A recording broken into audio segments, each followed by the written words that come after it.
Assalamualaikum warahmatullahi wabarakatuh. Perkenalkan, nama saya Nandita Putri Madini, NIM 44014191002.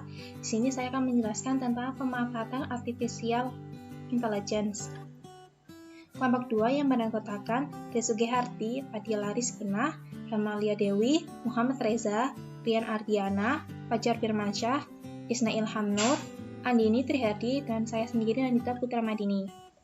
Pertama-tama, apa sih artificial intelligence itu? Artificial intelligence merupakan cabang ilmu komputer yang menekankan pengembangan intelijen mesin, pola berpikir, dan bekerja seperti manusia.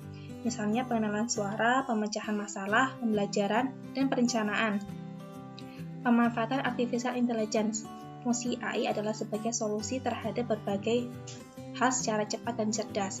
AI tidak harus selalu berbentuk robot, namun bisa berupa komputer, perangkat, atau bahkan piranti lunak. AI ini sudah banyak diterapkan dalam berbagai bidang, namun biasanya kita kurang menyadari bahwa hal tersebut merupakan penerapan dari artificial intelligence atau AI. Pemanfaatan artificial intelligence di bidang pendidikan.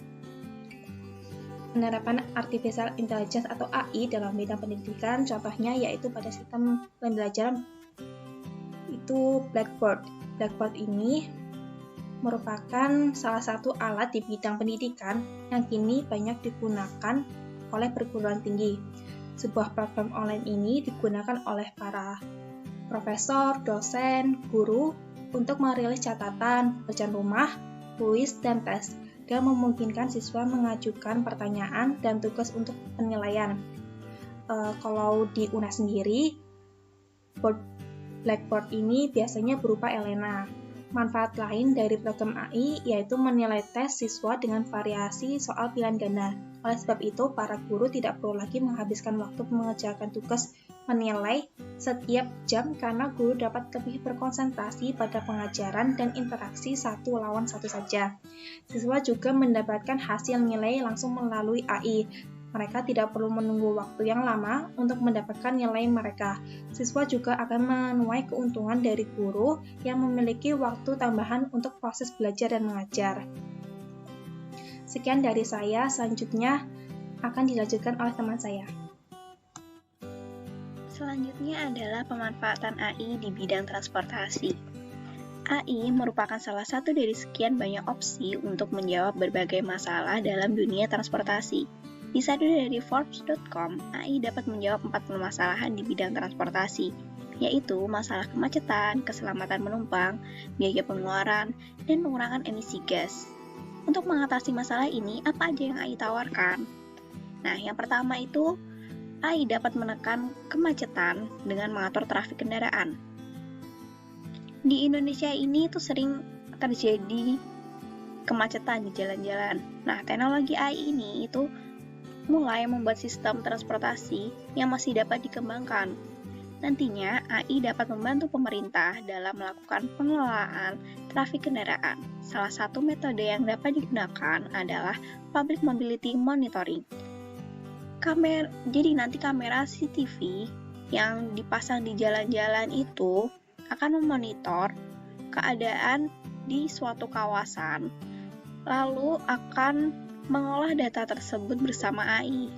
Itu akan memberitahu kita tentang kepadatan kemacetan yang ada di daerah tersebut. Selanjutnya, AI dapat meningkatkan pelayanan di bandara. AI dapat dipercaya untuk meningkatkan pelayanan pelanggan, khususnya dalam proses pemberian informasi penerbangan secara cepat dan tepat. Anda dapat melakukan pengecekan penerbangan, kondisi cuaca, sampai dengan update penerbangan secara real time. Lalu, ada efisiensi SDM dengan pemakaian self-driving car. Self-driving car menjadi salah satu moda transportasi ala film yang berhasil direalisasikan di dunia nyata. Dengan adanya self-driving car, Anda bisa melakukan beberapa kegiatan sekaligus saat duduk di belakang kemudi mobil. Misalnya mengecek laporan, membaca berita, sarapan, atau memiliki quality time dengan orang yang duduk di samping Anda.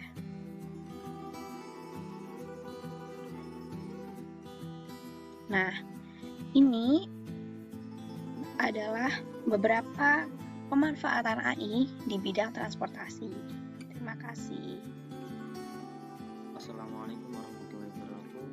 Nama saya Wasil Kumasa, NIM 511420094. Saya di sini akan menjelaskan tentang pemanfaatan hal di bidang pertanian. Pemanfaatan hal pada sektor pertanian.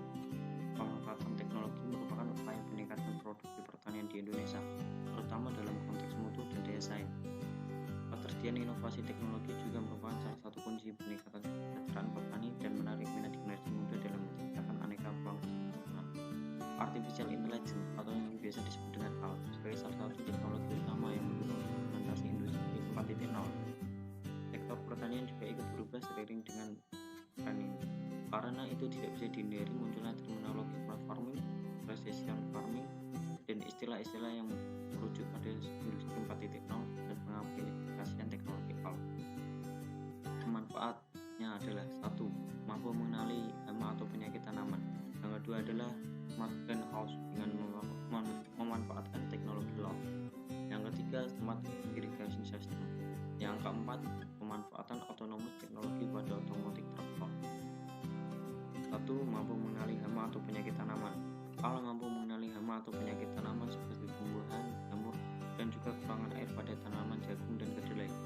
Beberapa minggu sebelum mata manusia dapat melihat apa yang terjadi, startup tersebut menawarkan para petani analisis kecerdasan buatan dari foto yang diambil dari drone.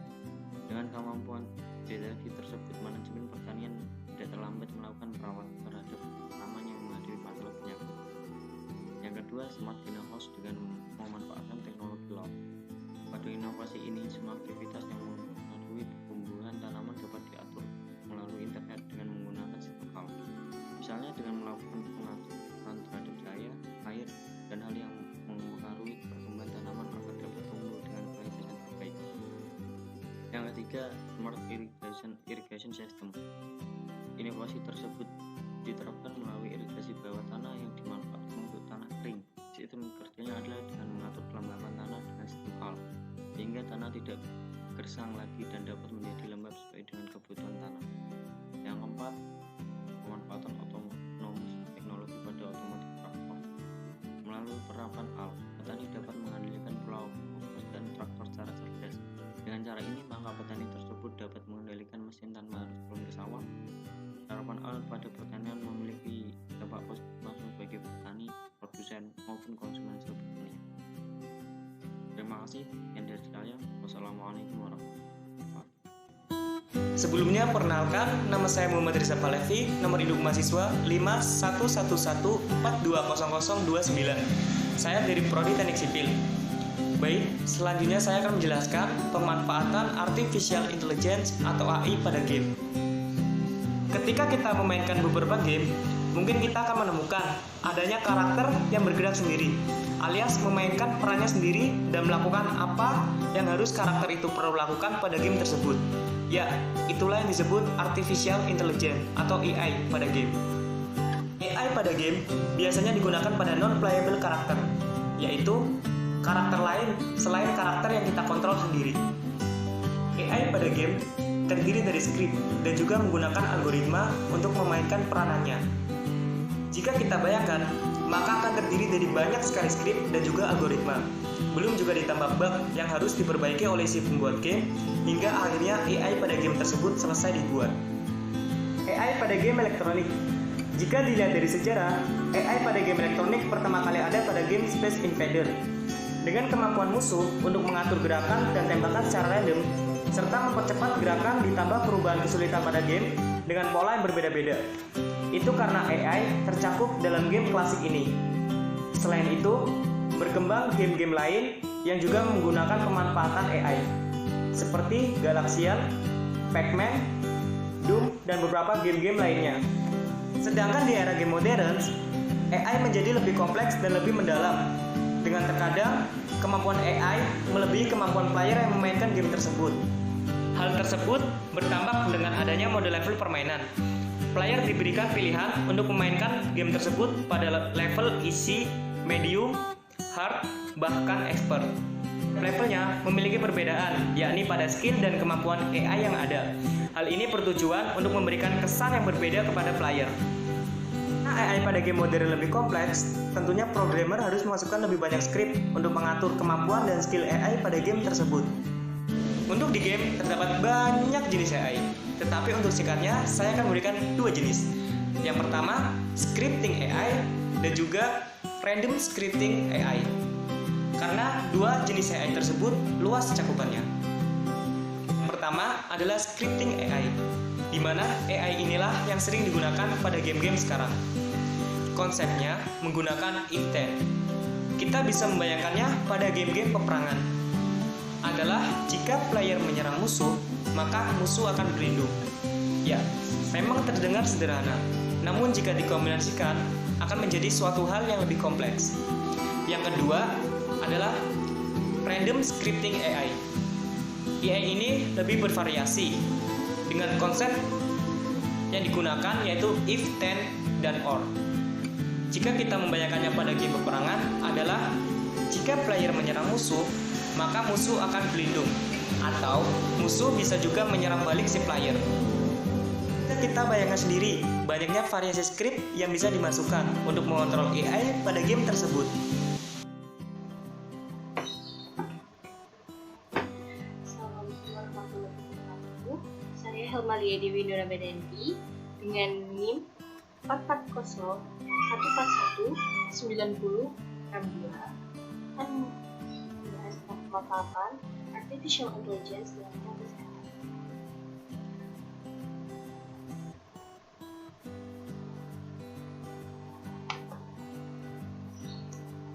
Yang pertama, untuk mendiagnosa penyakit dalam pada manusia menggunakan metode Dempster-Shafer. Yang kedua, artificial intelligence dalam kedokteran kardiovaskular. Yang ketiga, mengidentifikasi dan screening kanker. Yang pertama, untuk mendiagnosa penyakit dalam pada manusia menggunakan Dempster-Shafer. Data yang perlu diinputkan dalam rancangan sistem ini adalah data penyakit, data gejala, data penyebab dan data solusi. Sistem input dirancang untuk dapat dilakukan oleh data penyakit, gejala, penyebab, dan solusi. Data yang akan diproses menjadi sebuah diagnosa bermula dari user saat memilih gejala yang dirasakan. Dari gejala yang dipilih, sistem akan memprosesnya dengan pelacakan forward chaining untuk menelusuri yang didiagnosa dengan adanya nilai probabilitas. Sistem akan melakukan pencarian untuk menemukan penyakit yang diderita. Pasien dengan Dempster-Shafer hasil proses berupa diagnosa nama penyakit yang kemungkinan diterima pasien dengan nilai presentasi nilai pastinya beserta dengan penyebab dan solusi dari penyakit yang terdeteksi. Yang kedua, artificial intelligence dalam kedokteran kardiovaskular. Artificial intelligence akan memerankan peranan yang lebih besar dalam bidang kedokteran, termasuk dalam bidang kedokteran kardiovaskular. AI akan membantu dokter untuk menentukan diagnosis dan pilihan terapi yang disesuaikan atau tailored untuk pasien. Contoh peran artificial intelligence yang terus dikembangkan di bidang kardiovaskular adalah untuk memprediksi survival atau pasien HFpEF, memprediksi end systolic dan end diastolic volume melalui MRI, memprediksi gagal jantung lebih cepat, analisa gelombang EKG, serta membedakan perikarditis konfliktif dari kardiomyopati restriktif melalui ekokardiogram. Yang ketiga, ada mengidentifikasi dan screening kanker. Sebuah terobosan telah dibuat dalam pertempuran melawan kanker payudara saat sistem kecerdasan buatan atau artificial intelligence baru melihat tumor yang tidak ditemukan oleh dokter. Bahkan, algoritma komputer dapat menyelamatkan ribuan nyawa, memangkas jumlah false negatif dari 9,4% menjadi 2,7%. Algoritma baru ini juga akan mencegah false positif selama screening rutin dan dapat menyelamatkan wanita dari operasi yang tidak diinginkan. Perangkat pembelajaran mesin dirancang dan dilatih menggunakan gambar mamografi sebagian besar dari wanita di Inggris. Itu mengidentifikasi kanker dengan lebih baik daripada ahli. Mamografi sendiri adalah alat screening kanker payudara yang paling banyak digunakan. Tetapi, mendiagnosis kanker dari gambar-gambar ini adalah sebuah profesi. Terima kasih.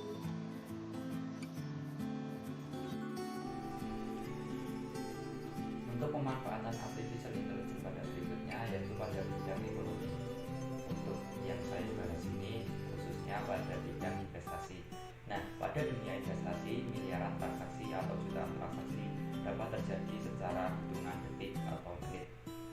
Transaksi-transaksi tersebut dapat mempengaruhi harga jual dan harga beli suatu emiten saham. Untuk mendapatkan harga jual dan harga beli, jumlah penawaran dan jumlah permintaan itu akan dimasukkan atau diaplikasikan pada suatu rumus untuk mendapatkan harga jual dan beli tersebut.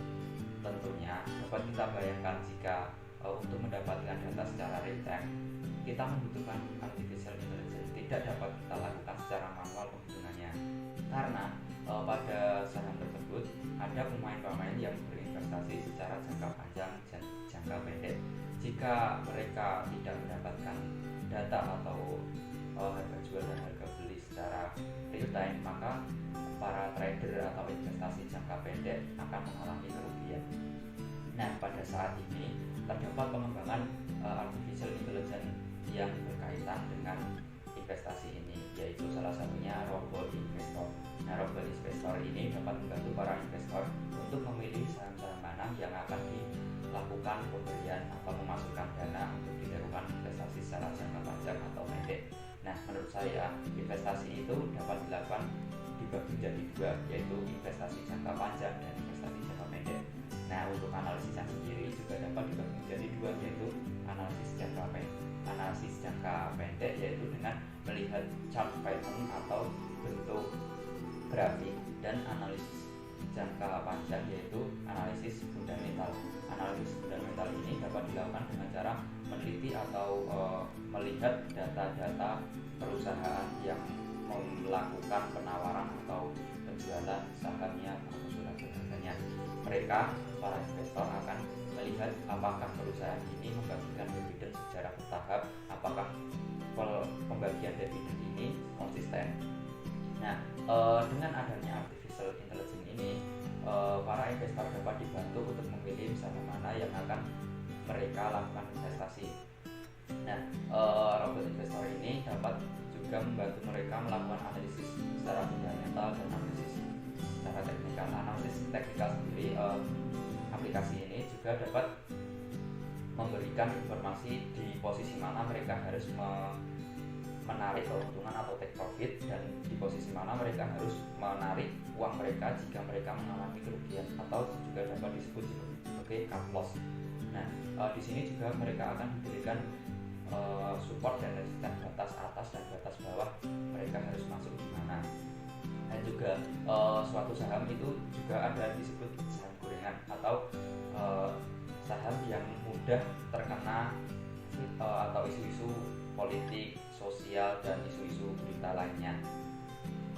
Maka artificial intelligence ini dibutuhkan untuk mengumpulkan data-data apakah si emiten saham dari suatu perusahaan ini merupakan saham gorengan. Tentunya artificial intelligence ini akan mengumpulkan data-data yang ada, isu-isu mana yang dapat mempengaruhi harga saham ini anjlok atau naik. Nah, itu mungkin untuk pemanfaatan dalam ekonomi atau bidang ekonomi, salah satunya adalah investasi. Membantu praktisi hukum untuk melakukan due diligence and research. Pada umumnya, hal tersebut dilakukan secara konvensional oleh pengacara. Namun sekarang, AI sudah mampu untuk melakukan analisis terhadap dokumen-dokumen legal dan menentukan kelemahan atas suatu dokumen hukum yang biasanya berupa kontrak hukum. Yang kedua, yaitu menghasilkan suatu produk hukum. Kemampuan AI yang ada saat ini yang mampu untuk menganalisa suatu permasalahan, memprediksi suatu hasil, serta melakukan pemeringkatan terhadap suatu variabel tertentu dapat menguntungkan perancang dan pembuat undang-undang negara di zaman sekarang. Yang ketiga, yaitu AI diposisikan sebagai alat bantu. AI diposisikan sebagai alat bantu bagi para pembuat undang-undang atau peraturan perundang-undangan. AI diharapkan ke depannya dapat mempermudah pembuat undang-undang dalam mengambil keputusan akan produk hukum yang mana yang sebetulnya menjadi kebutuhan masyarakat dan produk hukum, untuk mengatur hal apa yang menjadi kepentingan yang mendesak yang harus segera direncanakan, disusun, dan disahkan oleh para pembuat undang-undang dan peraturan perundang-undangan. Sekian, terima kasih.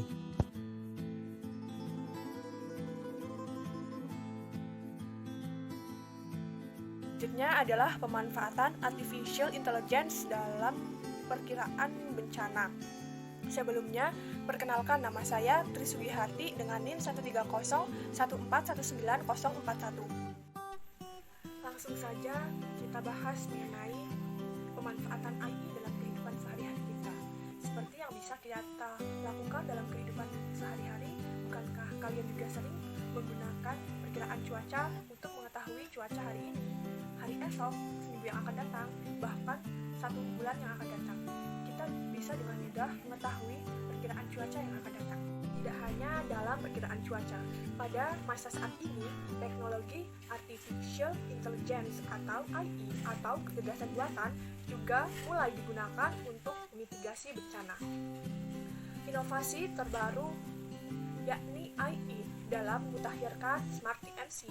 Smart TMC yaitu memberikan informasi mengenai ramalan cuaca, yang kemudian ramalan cuaca itu akan menampilkan titik api atau hotspot pada suatu daerah dan akan bisa menampilkan seperti apa dampak yang bisa ditimbulkan.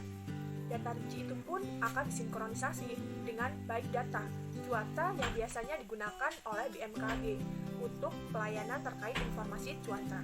Big data cuaca itu akan membuat data lengkap terkait prediksi kapan, di mana, dan seperti apa intensitas hotspot tersebut. Melalui data yang diberikan itu, nantinya mesin bisa mempelajari dan menunjukkan seberapa besar produksi karhutla di sebuah daerah. Selanjutnya, upaya mitigasi pun bisa diperkuat melalui prediksi itu, yakni dengan melakukan Smart TMC di wilayah yang menjadi titik rawan kekeringan karhutla. Smart TMC atau biasa disebut dengan teknologi modifikasi cuaca.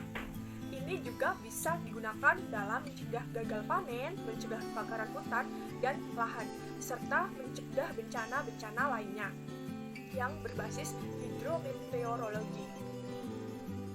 Selain digunakan dalam mengatasi kekeringan karhutla, teknologi AI juga dimanfaatkan dalam peringatan bencana, seperti bisa digunakan untuk memprediksi gempa susulan.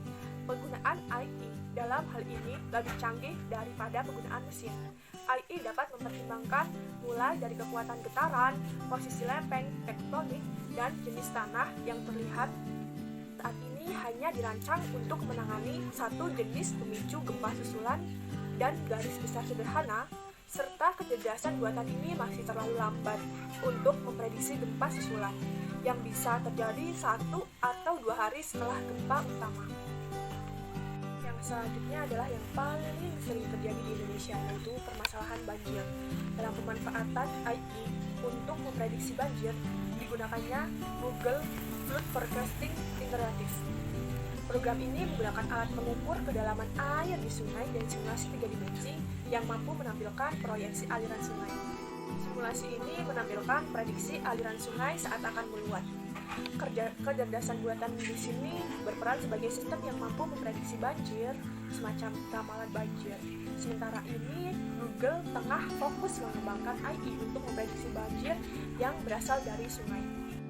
Tidak hanya untuk memperkirakan bencana, AI saat ini yang sudah tersambung dengan Google bisa juga mempermudahkan pencarian korban bencana karena database terintegrasi. Seiring berjalannya waktu, AI akan terus diperkembangkan. untuk mempersiapkan menghadapi bencana alam. Bisa saja suatu saat nanti akan dibuatnya aplikasi yang menggunakan data ramalan cuaca dan sistem informasi berantai untuk memperingatkan apotek lokal ketika diramalkan akan terjadi bencana berdasarkan data cuaca itu.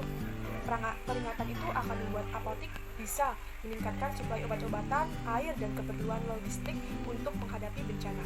Aplikasi ini juga bisa membaca daerah yang terkena dampak paling besar, sehingga bantuan logistik bisa tepat sasaran. Kecerdasan buatan bukan untuk melawan alam, melainkan untuk mengurangi korban jiwa. Selain dari penggunaan AI dalam kehidupan untuk mencegah terjadinya bencana, juga diperlukannya kesadaran manusia untuk tidak merusak alam.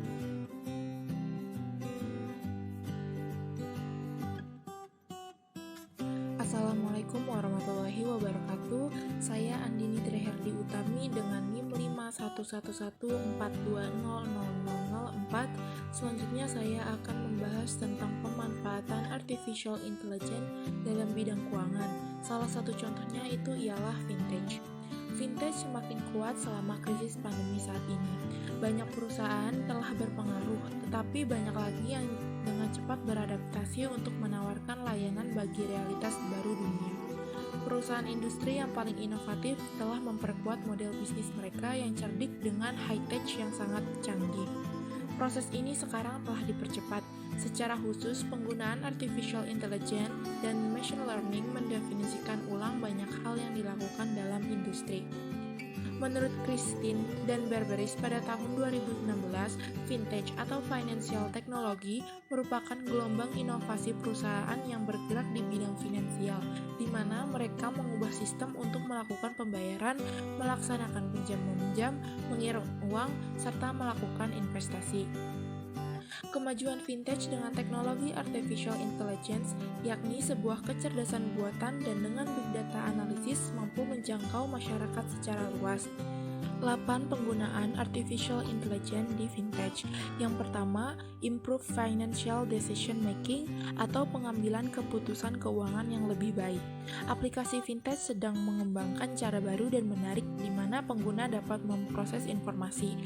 Berkat kekuatan alat visualisasi data, aplikasi dapat mengubah data yang rumit menjadi wawasan yang mudah dipahami.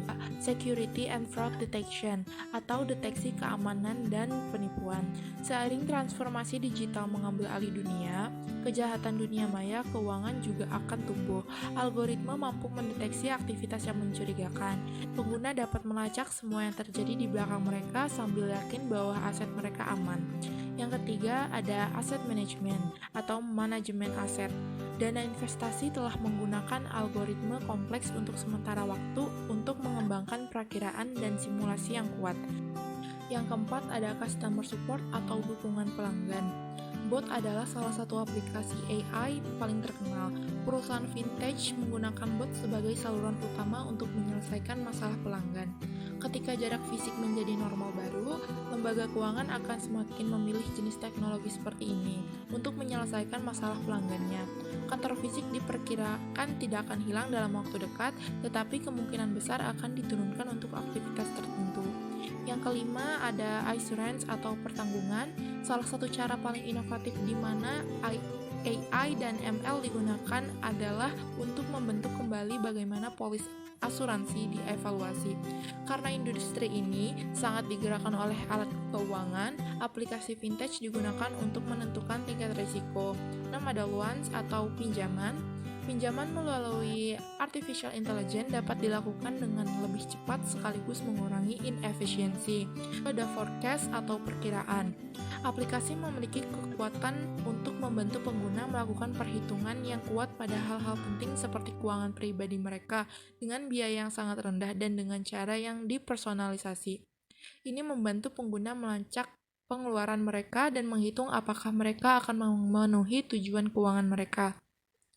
Yang ke-8 atau yang terakhir, personalization atau personalisasi. Meskipun ini mungkin tampak jelas, ini adalah cara penting di mana perusahaan vintage menggunakan AI dan ML. Kombinasi dari teknologi ini bersama dengan aplikasi yang kuat telah memberi perusahaan dan pengguna kemungkinan untuk mempersonalisasikan keuangan.